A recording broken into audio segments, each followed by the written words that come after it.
This is Concepts, where two pretentious sirs quibble over ideas that explain today's world. Phil Shea and Steve Rose. My name is Phil Shea. I am writing for makeaskillcheck.com, and you can find more writing by me at hittingeject.com. Steve? My name is Steve Rose, and you can find more about me at steverosephd.com, where I write about mental health and addiction.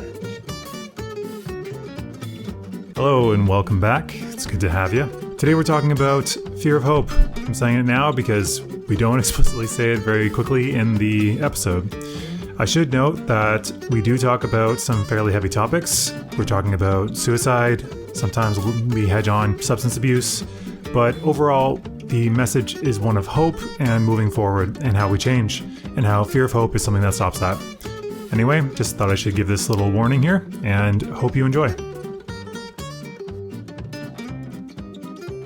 Welcome to the Concepts Podcast. Welcome. Today, we're going to have our most esteemed guest yet, somebody that we've talked about his book a few times and have greatly appreciated his writing. It's Dr. Ross Ellenhorn. Ross, thanks for coming on. Thanks. Nice to be here. Yeah, would you mind giving us just a brief background for you, Ross? Sure. I've got a bunch of ways to give my background, and I pick one from all of them. So I'll pick the longer version, which is that my background is I went to a alternative hippie school for my grade school, and I grew up in a college town that was also a town for the aerospace industry. So it was like a suburb for the aerospace industry in California. And I was marked as kind of a special kid in the school. Like I was very creative. It was a creative school, and I really the teachers kind of glommed on to supporting me. And then I moved over to a more aerospace industry kind of junior high. And I was immediately diagnosed as having a severe learning disability. Right. And at that time, that meant probably, being removed from the school and put into a special school and things like that. And pretty much destroyed me, It was a really profound experience to be defined as sort of an outsider and dysfunctional in the very environment where the function was to learn. And two things happened. One is I began to define myself as a stoner.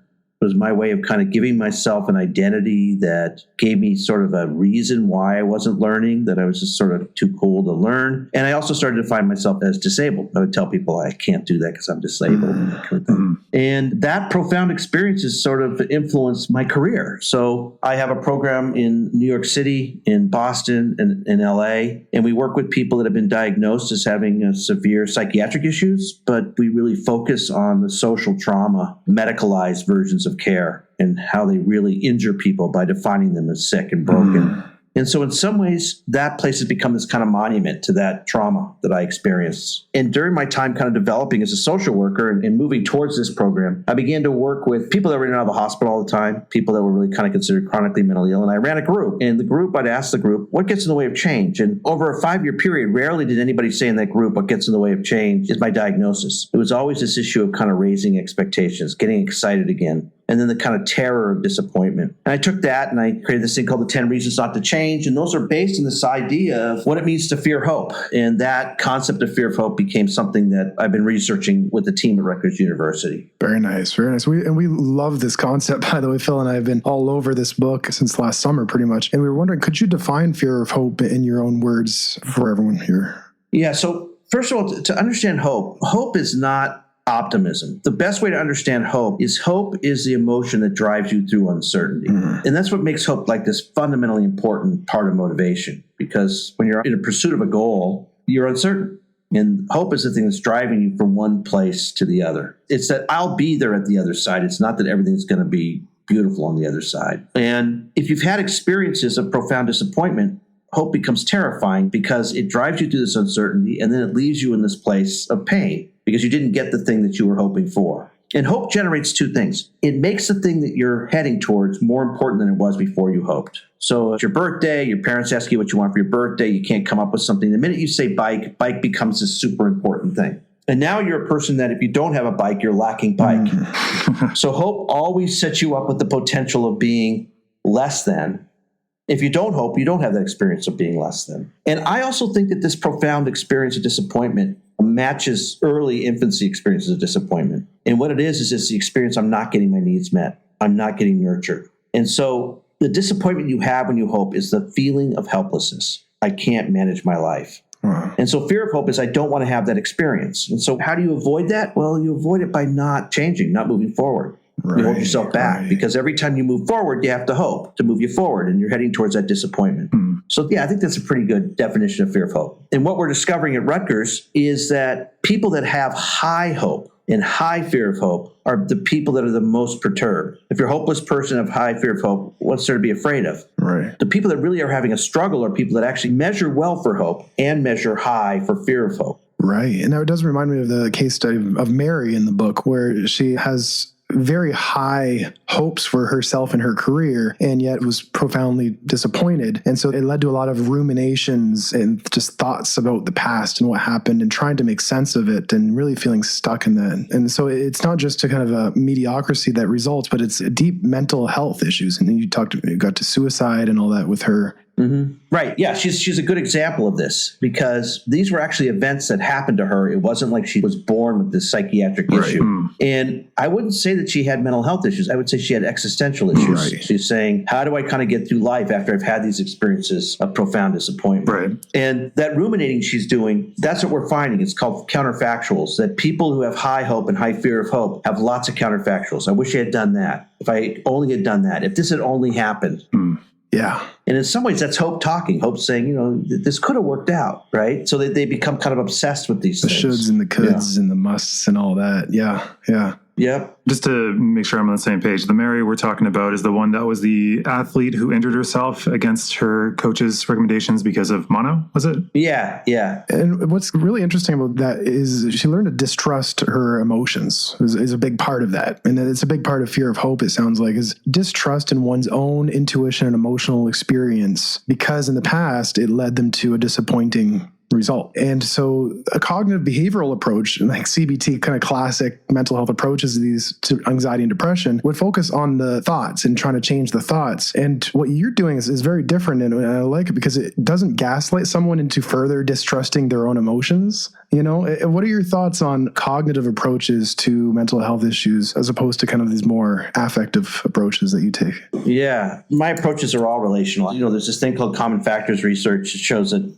all the models are BS. They're 30% of changes. Are you in an environment where there's a compassionate person in the room with you, building a collaborative relationship? So it all comes down to that. And a person who's fearing hope really needs that. They don't need a person who's judging them when the thing doesn't work out. They need a person who's compassionately understanding why they might stay the same. And I think you saw in my book, I'm really trying to take a compassionate and understanding view for staying the same. That staying the same is a logical choice a person's making. And what they're doing is really interesting. What they're doing, I shouldn't say they, what we are doing, because we all do it. What are you protecting when you stay the same? What are you protecting when you're afraid of disappointment?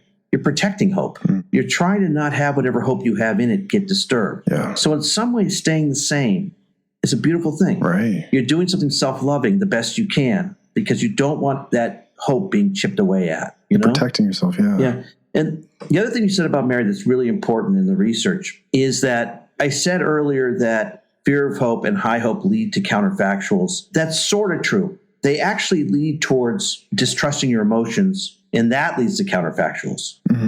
And that's very interesting because this is about not another religious word. This is about not having faith in yourself. I was going to ask about that, your distinction between faith and hope. Yeah. So, there's all kinds of versions of faith, right? And what I'm talking about is something very close to what's called self-efficacy, which is I have self-belief. I believe I can do this. Yeah. And that's usually based on your feelings, on your gut. And if you stop trusting your gut, you lose faith in yourself. But self-efficacy is I can do this. That's really important because if I'm going to risk hoping and disappointment, I got to be able to have faith I can handle it at the end if there's disappointment. Right. And so faith is the thing that really you can work on in therapy. You actually can't get people to hope. You can get them to have faith in themselves. And that's the area of work. Yeah. And the process by which you would do that is first and foremost having a compassionate, non-judgmental point of view, because shame and blame is counterproductive to that goal. It actually decreases someone's faith in themselves if you start blaming them for it. They're like, yeah, I guess I can't be trusted even more. But the power of small steps and kind of respecting meeting them where they're at. As an addiction counselor, this is foundational to everything I do in my work. work using motivational interviewing. And so I'm right on board with this kind of more humanistic, respecting the person where they're at, viewing staying the same as self-protective. And you call it the possum's pose. It's very interesting, your use of metaphor there. How would you describe the possum's pose? I think we've been talking about it, but... Yeah, this actually comes from a very important psychoanalytically trained psychiatrist who really handed us a different version of what's called mental illness. And his name was R.D. Laing. And he was a really profoundly important thinker. And he talked about this place where the most protective thing you can do is to freeze, is to stop, to not move forward, because of all the potential bad things that can happen if you move forward. And for me, that really fits with this idea. I don't want to face this helpless feeling. And so staying the same is the best I can do. And so I'm going to kind of shut down and stay right here. It's a very understandable protective position. Yeah. Right. And I find that that's actually in the current situation, like in North America, like in tail end of the pandemic, I hope. It's interesting that some people seem to think that taking action is risky, but staying the same is always a baseline level of risk. Nothing is changed, despite the fact that this isn't entirely true, because obviously the situation is always changing. And if we keep doing the same approach, it may be less and less effective or even more dangerous as we continue. Do you factor this kind of thing into the theory nowadays? I'm just curious. Oh, yeah. Well, every day that you don't do something that's making you feel alive, you're taking a major risk at the blessing you've been given. So staying the same is just like such a risky thing to do. It's just really dangerous. Right. It's understandable, but it's risky behavior. It's really risky behavior. To live an empty life because you were afraid of hoping is taking significant risk.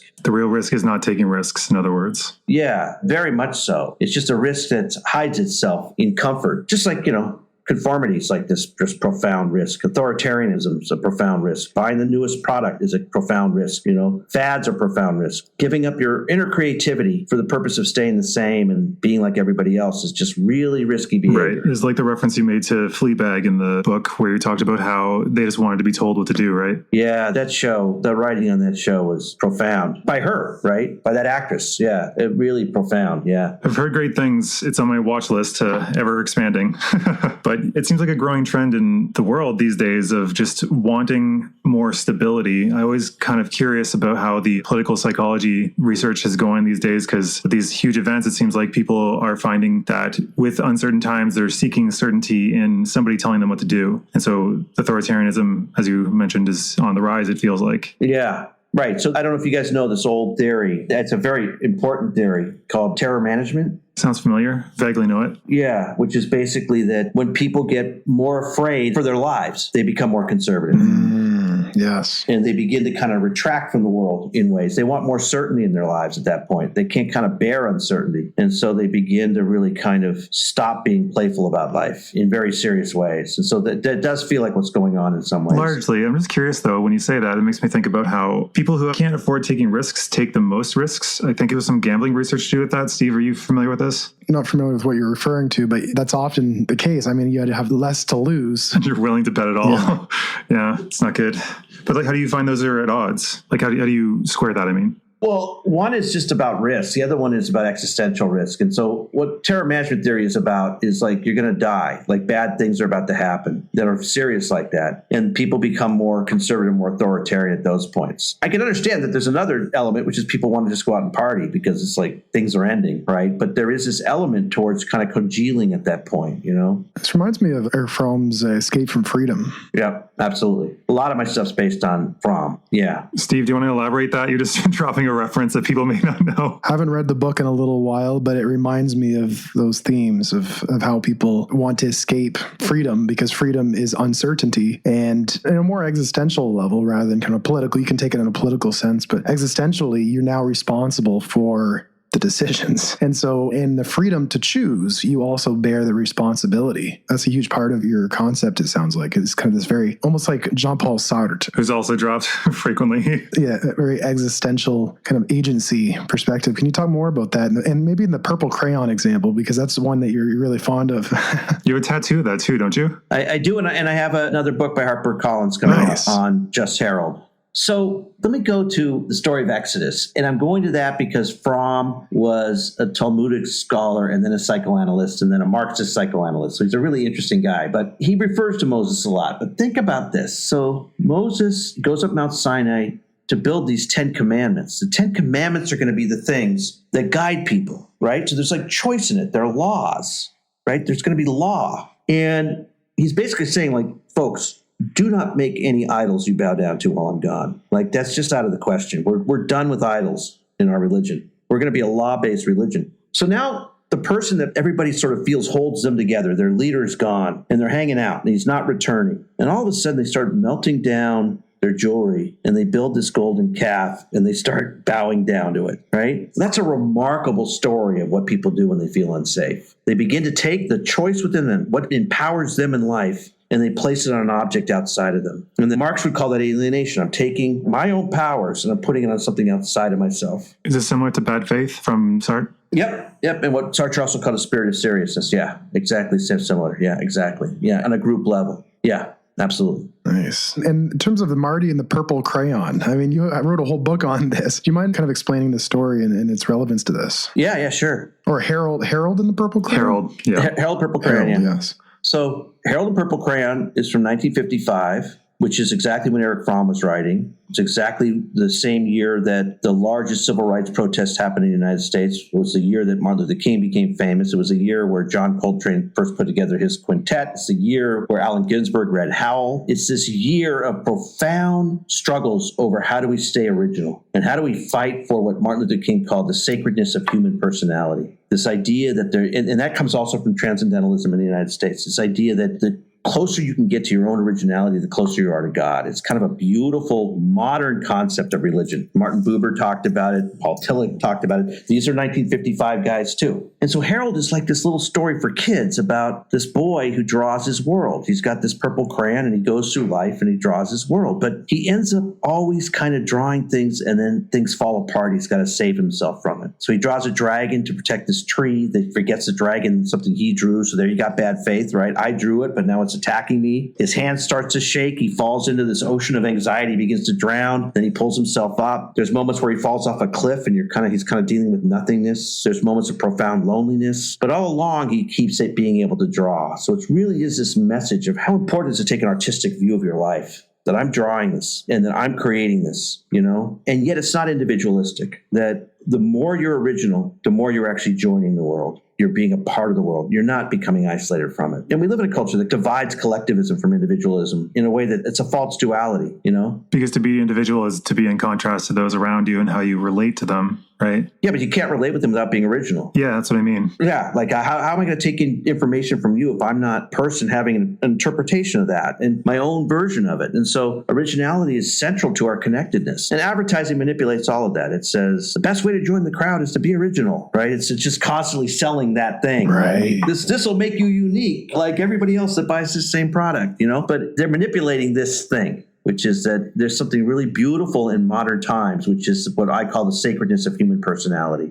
No, what I call sacred originality. Martin Luther King called it the sacredness of human personality. Just coming off of King there. I was wondering, actually, it seems like your philosophy probably has a lot to say about self-actualization, which is an area that Steve and I both have talked a lot about off the record. But how do you find you help people move in that direction? What do you think self-actualization actually looks like? I don't really know. I don't know what it is. I don't know if it exists completely. I do know what it's like to feel like I'm alive here on Earth. And I do know the elements that allow me to do that. And one is curiosity, and the other is imagination, and another is being able to play. And that if those things are in force, I feel engaged and connected to the world. And I think I do because I'm getting close to life. Not life in me, not life in you, but life, big L life. We're ecological beings, so there's a life between us, right? That life exists between us, and I'm closer to that when I'm in a playful, imaginative, and curious space. I don't know if that answered your question, but... Right, yeah. And so it's a process of opening rather than kind of psychological inflexibility and closed in this kind of bad faith seriousness. And I like that about you. It comes through in your writing and even in talking to you. There's an element of playfulness. In one of our emails, you said that you wanted to go to a conference and talk about the benefits of alcohol.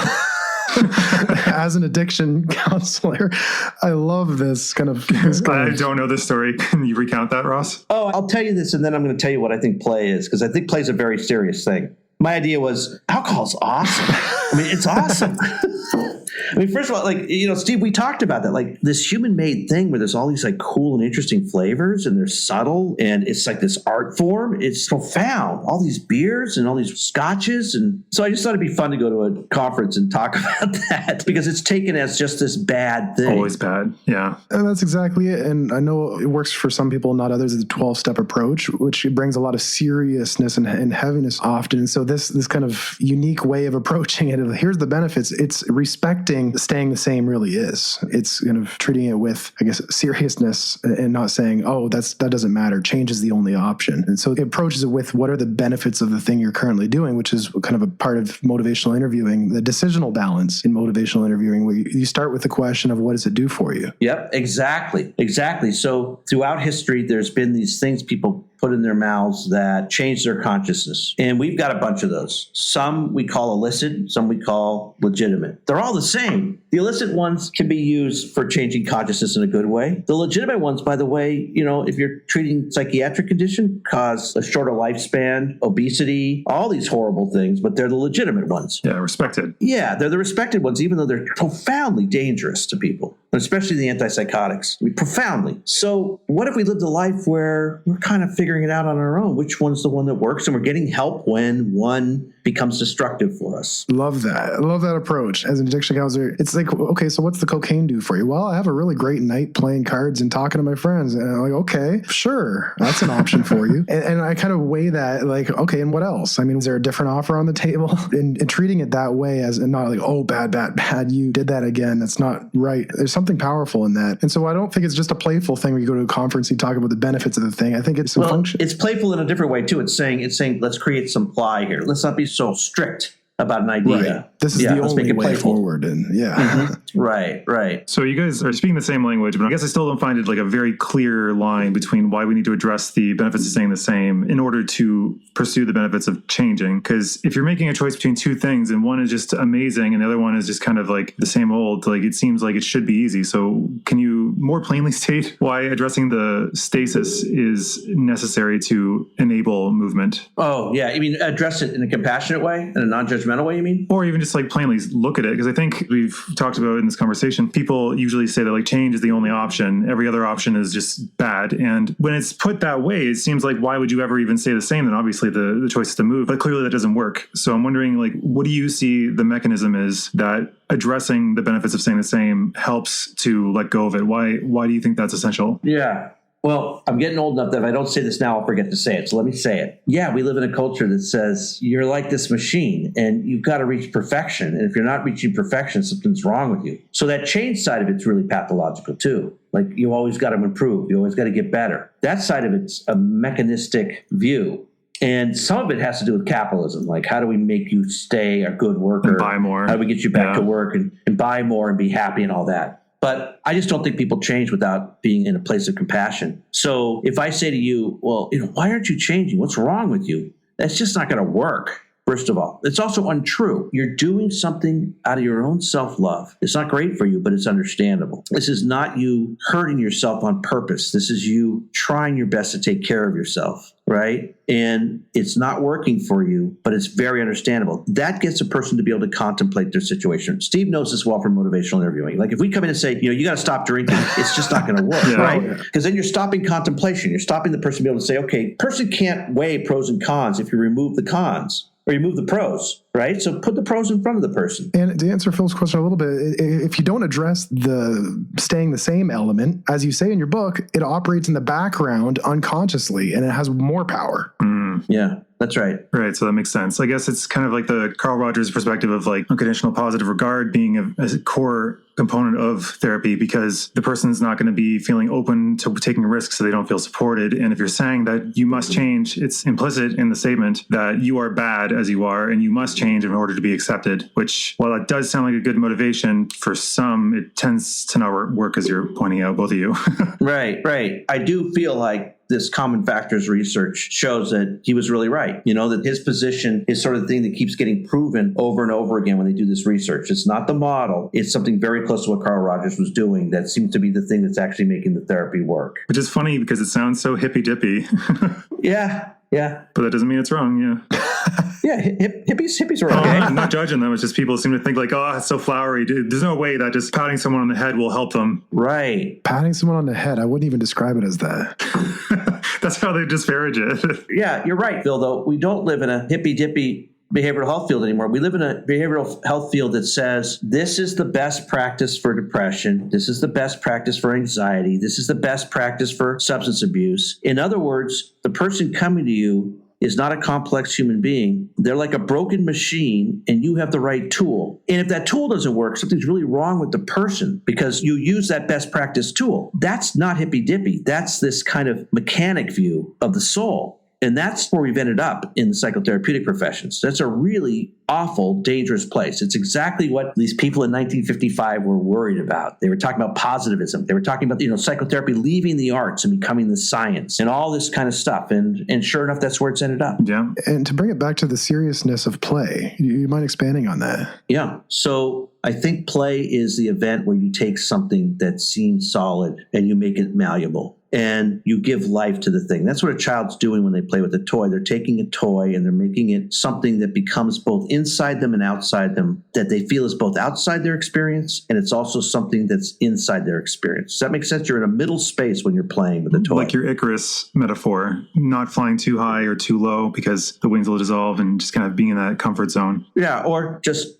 you're doing what a natural organism does, which is you're metabolizing the world and you're producing into the world at the same time. And play, when a child is playing, that's what they're doing. And by the way, they're animating the thing that they're doing that with. That toy has a life that they're putting into it. So they're also working on their compassion and their empathy, and they're giving life to that toy. They're learning how to give life to human beings at that point. So there's just this beautiful element to play that's lively, has livingness in it, right? And it also is this process of taking something that feels like you don't have control over it and feeling a little bit of yourself in it. Does that make sense? Yeah. And it reminds me of a quote from Alan Watts, which was that the mark of the intelligent man is to be paid to play, I think is what he said. So I guess that would be what actualization might be more in line with, figuring out what your talent. And it's like the whole thing we talked about in previous episodes about Aristotle or Ikigai, where it's like what the world needs, what you're good at, and what you can make a living doing. And I guess optimally you'd find it enjoyable and playful so you can keep adding to the world without constantly draining yourself. Because like when I grew up, my dad would always say stuff like, if work's not fun, if it was fun, they would call it that. So like that's why they call it work. And it's like, well, like, is that an inalienable thing of work? Must work always be drudgery? Well, yeah. I mean, what would this podcast be like if there were you two and me and there was no space of meaning between us? It was you talking, me talking. You were a strict being independent of me and I was a strict being independent of you. We weren't metabolizing what the other person was saying and putting ourselves into the room. What would that be like? You mean like taking turns just speaking? Yeah. And then I would sort of say, I don't know what I'd say. I'd repeat back to you what you said. What's happening right now between me and you is play. We're each trying to understand each other. We're trying to communicate. And there's a middle area, what this very famous, important psychoanalyst D.W. Winnicott called transitional space, or what anthropologists call liminal space. There's this place between us. And that's where play happens. It happens in this place between us. That's what a child is working on. A child is working on becoming a cultural being, a being that can take in culture, do something with it, be part of culture, and also feel like they can contribute to that culture. That's what play is. And we're doing it all the time. Yeah, and this quality is something I see even in counseling sessions. When you're doing it properly, I guess, it doesn't come off mechanistic. It's very much this. And it's something that I think a more cognitive approach and more standardized cognitive behavioral approaches kind of take away from counseling. And back to my comment before, gaslights people's emotions, that they can't trust their emotions. They're like, is that a fact or a feeling? And it's like, well, what's the fact here? And then it's like, well, I can't trust my feelings. I have to think about facts and what's the realistic situation. I'm wondering your take on that. Yeah, I totally agree with you. I mean, I think growth is an improvisational event. It's just an improvisational event. It's an unpredictable improvisational event. And good psychotherapy is an improv where one person in the room is suffering and one person in the room is curious about them. And that's the curative event. You don't know what's going to happen when that person walks in. So each time there's a therapy session, it's a little piece of art, of an improvisational piece of art. And you know you've had a good session when you leave and you feel like, I just was involved in something something that was a little piece of art, right? Does that make sense to you, Steve? Every day. Yeah. Yeah. It's why I love your approach so much. Phil's laughing, right? He knows I'm just in heaven right now. Yeah, actually, one of the things with the mechanistic approach to looking at like the best approach for depression or whatever, I think that maybe it's because it's a more abstract realm. But if we even take that thinking and apply it to just say cars, that doesn't work either, because like if we have like a Tesla roll in or a BMW or a Ford, it might not have the same approach every single time anyway. So the fact that we expect people to be more simple than a car is kind of silly. Yeah. And the evidence doesn't show these little techniques work really too. I mean, it's just the word intervention, like we use it all the time. Intervention means to cleave something from something that's passive. So the idea that you're doing an intervention means you're walking in there as kind of the expert, and there's a disease like a cancer, and your job is to apply your skills on that person and remove that thing. Like an exorcism. Yeah, or like surgery. And that's just not what helps people. It's just not, because what really helps people is them developing a relationship with their suffering. And so them having their own unique relationship with their quote unquote depression, their own unique view of it and their own position towards it. And the only way you can get them to that is by having a relationship with them where you're curious and compassionate and non-judgmental.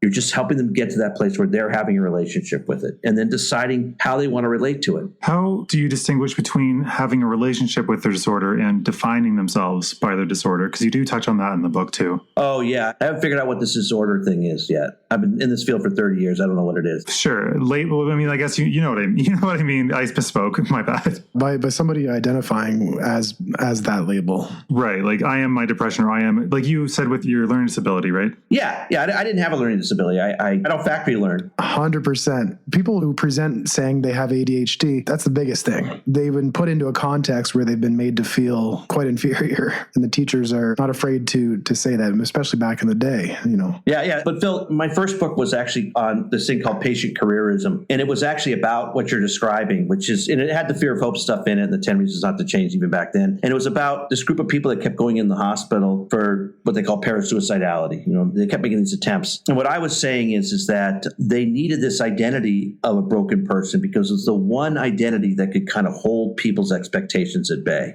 I didn't mean that negatively, like they were manipulating people. It's because they were in so much pain. And every time that their career was threatened, and the threat to the career was success. The career of patienthood, right? Patienthood. Yes. Every time they had a career crisis, they could go to the hospital and make everybody afraid of them because they were parasuicidal. And everybody would treat them as a thing and diagnose them, and they could get back to that career. Right. And so there's an existential dilemma for those people, and they're trying to solve it by staying in that career, that label. Makes me think of Munchausen syndrome, but that's another label, right?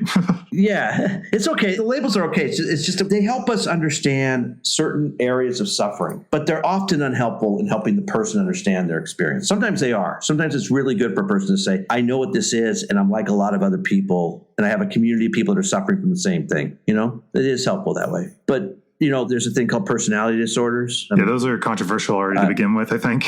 Yeah, but I mean, have you guys met a lot of ordered personalities? I haven't met any ordered personalities. Ordered personality. It depends on how close you get to them. They can appear very normal. Yeah, but I'm just saying, like, an ordered personality would be the greatest pathology ever. Right. As opposed to disordered. Right. Or attachment disorder. I would hate a life where my attachments were all ordered. What would that be like? Right? So we have these terms that mean nothing because the opposite is worse. You know, but it doesn't mean that there aren't these serious events of mind and mood.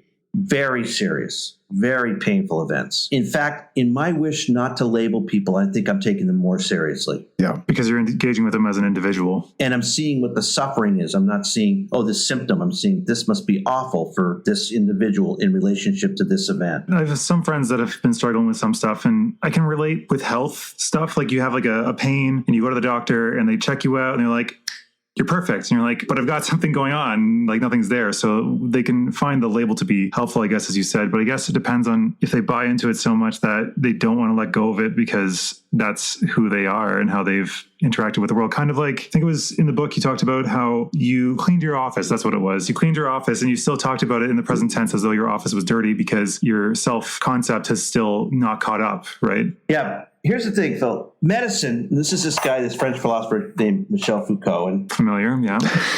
medicine is a field of examination and observation. That's what it is. And in my mind, there's a lot of beautiful things that come out of that, actually. Like when you go to the doctor, you want them to examine you. You go to an examination room. You don't go to a dialogue discussion room. You go to an examination room. And what you want is some sense that they figured you out and that this expert found something or didn't. Take behavior and put it in that situation, it becomes oppression. I'm the person who decides what behavior is abnormal and sick and what behavior is normal and okay. I get to decide that in this room right now. That becomes oppression. And so when you move the medical model into behavior in the psyche, you're moving it out of an area where it may be just, Foucault wouldn't agree that it's justified in the other forms of medicine, but I do. I think Western medicine has a lot of good things going for it. But when you move it into the mind, to experience, to consciousness, you got what I'm saying. You're handing over the keys to someone to say that person's normal, that person's abnormal.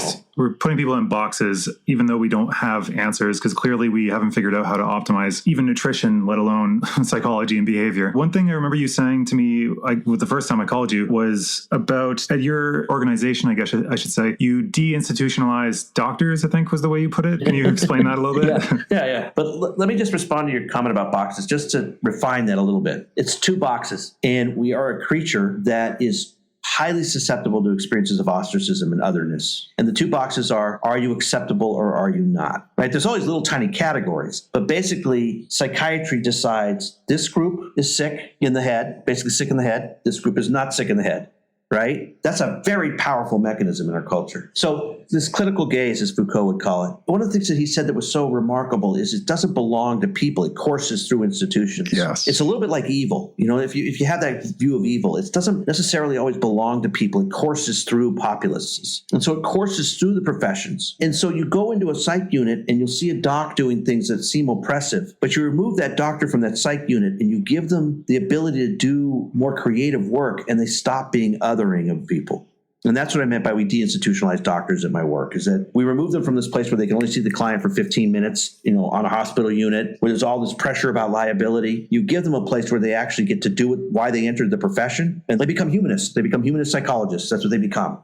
And that's what I meant by that we don't want to sit around blaming the people in these institutions. It's the way in which power courses through them that affects people. Right. No, I love this. I love how you brought in Foucault as well.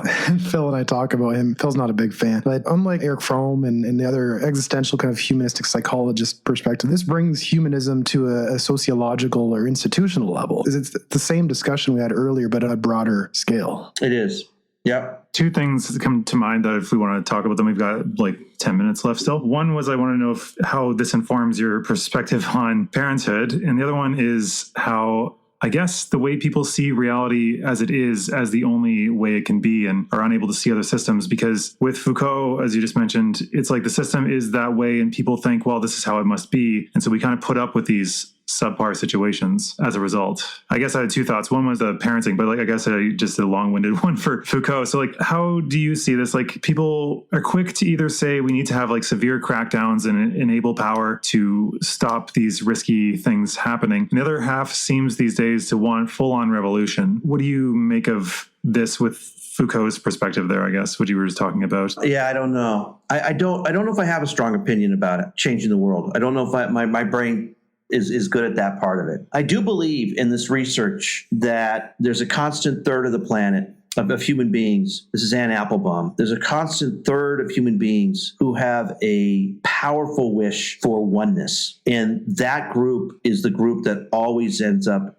getting upset when there's too much diversity and electing authoritarian leaders. So authoritarianism is always that 1/3 of the populace who start getting freaked out about too much change and they start revolting. I do really believe that. And they've always been there. And authoritarianism is not about getting a leader. It's about feeling like you're one. And that diversity is the thing that challenges authoritarianism. Yeah, because it divides us in their perspective. Yeah. These are a group that really want homogeneity. They need it in their lives. To the Borg.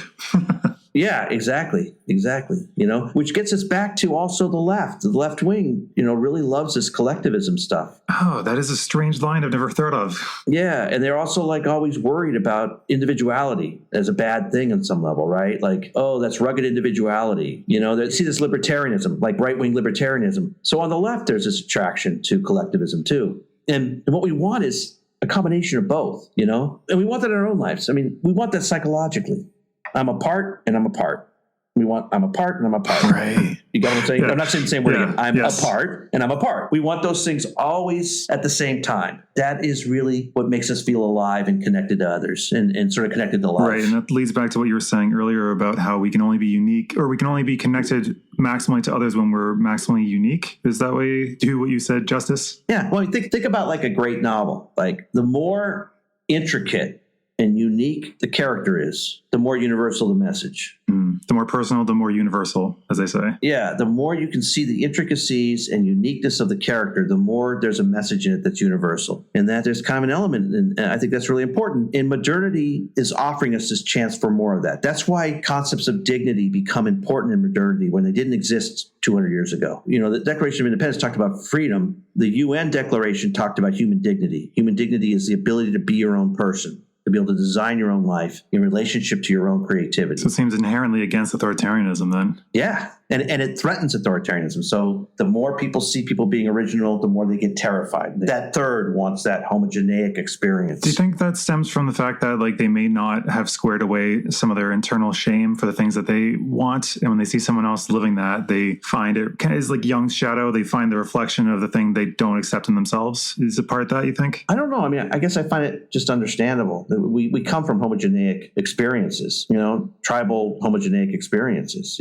at a time when homogeneity wasn't dangerous, it was protective, right? Right. So I guess using the fear of hope politically, it allows you to have compassion for people we deem as the basket of deplorables or fringe people in Canada with unacceptable views, which was recently said by our Prime Minister. Would you be able to apply this in this context as well? Yeah. I mean, we're all struggling right now with the Ukrainian response. Was a group of people, I shouldn't say was, although I'm starting to feel like was horribly, but was a group of people who were willing to have the courage to hope, right? To not give up. Climate change is going to require not fearing hope, right? If we put all this energy into this, what will happen if we actually risk hoping? And so I do think that social movements are always dealing with this fear of hope. And you think about King again. King was basically an orator about hope. He had a very intricate, sophisticated understanding of what hope was. And he was trying to get people to constantly look at hope as the central thing that was driving their lives. That was driving their lives towards justice. That is actually something I see on the left these days that I kind of fight. We call ourselves mostly center left, but what I've been finding is that they kind of really emphasize the systemic part of things, and that is a valid part. It is a huge component in the way we engage with the world and what we view the world to be. But they go so far sometimes to say, like, basically you're completely screwed if you're born in a bad environment. And they go so far almost to say that, like, you shouldn't hope, being hopeful is bad, like, because the system's just going to crush you regardless because you're born in the inner city and everyone hates you for the color of your skin and all that. And I feel like while they are trying to help by acknowledging the problems they've got there, it also kind of instills learned hopelessness to a degree. Like, it seems integral, or at least related to the fear of hope. Like, they're fearing that if they were to hope and then not succeed, then it's all worse than if they never tried. Yeah. I mean, the left has a transcendence problem. It does. How do you mean? Well, that ideas of transcendence from your suffering feel dangerous to the left because it means that the suffering, there'll no longer be a mark of oppression if you transcend and have hope. And that's not what previous movements had to them. It was about transcending your position in ways, right? I mean, that's what the fight in Nicaragua was about. That's what's happening in Ukraine. That's what the civil rights movement was. It was about, how do we transcend this? How do we make the world transcend this? And what I just said actually has had some people label me as far right or like libertarian because I'm saying that they shouldn't give up hope and to continue trying. Not that you're guaranteed success. I've had that experience speaking at sociology conferences and doing my PhD in sociology, went to CSA conferences. And this was when I was starting to gain interest in kind of psychology. And it was kind of like a forbidden thing. I was like, oh, he's getting interested in psychology, dangerous. Ooh, like, and to the layperson, they're like, what's wrong with psychology? In a room full of sociological theorists, particularly more of a Foucauldian leaning, then it's something, it's like taboo, you know? Right, I know. And that's just a bunch of BS because psychology, if it's used right, is this kind of non-gazing form. Right. Oh, that's why they don't like It it. isn't defined as this oppressive thing where you're gazing on people. It's just not. I mean, there's so many beautiful ways in psychotherapy that aren't about looking and gazing. It's like all tools, right? All tools can be abusive weapons or productive for something else. And I think that sometimes people want to just label something as bad and we should ban it, like capitalism. We only have like 1 minute left. I don't want to take too much of your time. The last question I had was, how do you use this to inform your theory of parenting? Talking about fear of hope. It's a very big question, so maybe I shouldn't ask that. I also want to make sure I don't forget something. And this I should have said at the beginning, which is that social psychologists, hope is a resource. So it's like self-esteem, it's like social support, meaning that it provides a resource for you that helps you stay motivated, right? It's one of the things that kind of keeps you going in life. So there's lots of research on how it raises your health. It does all kinds of things for you. That's one of those resources. And fear of hope saying, yeah, but if you fear hope, it gets rid of the benefits of hope. I just want to clarify that's kind of the main thing we're finding in the research. As far as parenting, I haven't figured it out. I don't really have an answer for you. I do think that we struggle. We struggle with, can I just sit here with the unbearable sense my kid will be disappointed and let it happen if it is? Because if I let it happen, I've shown them that I believe in them. Instead of stepping in and saying, look, I don't want you to get disappointed, so we won't do this thing, right? It's that I respect this child enough to stand back and see the disappointment happen, even though it'll be crushing, and live with it, And I do think there's also ways, and I have my son in there and examples in the book where we have to watch ourselves. Like I think I give the example when he would call from college and say, I got an A on a paper, and my next response was, what about in your other classes? And that's raising expectations higher than where he got, right? And that sort of stuff we have to watch as parents too. And the art of parenting, I wish I had better crafted this art, is again, curiosity. I'm interested in what's happening to you. Discovering who they are. I'm interested in what this experience is. Yeah. It's very hard as a parent, but that seems to be the art. And on that note, I want to thank you for coming on. It's been great. We'd have you again for sure. Especially, what can you tell us about your new book, actually? What is the title and what's it on this time? It's, I forget the title. It's called, have it right here. It's called Purple Crayons, The Art of Drawing a Life. And it'll be out in November. We'll start advertising it soon. We got the cover and everything. Yeah. Nice. Great. We caught you at the perfect time, it seems. Can't wait for it. Yeah. Well, thanks a lot for coming on. We love your work and we're looking out for that book. Where can people find you if they're interested in learning more? Well, I got two companies. One is a company called Ellenhorn. So that's ellenhorn.com. And there's a bio stuff on there. And the other is called Cardea, which CARDEA.net. And that's a psychedelic company. So we're building a ketamine space in New York City. And then our first psilocybin retreat is April 21st in Jamaica. And so that's another place where they can look up what I'm doing. And you just reminded me, yes, you are very much entering the psychedelic space with your therapeutic practice. And so many questions about that as well. Bring me back. I love it. Love it. Yeah, next time for sure. Yeah. Okay. Well, thanks a lot for coming back. Thanks again.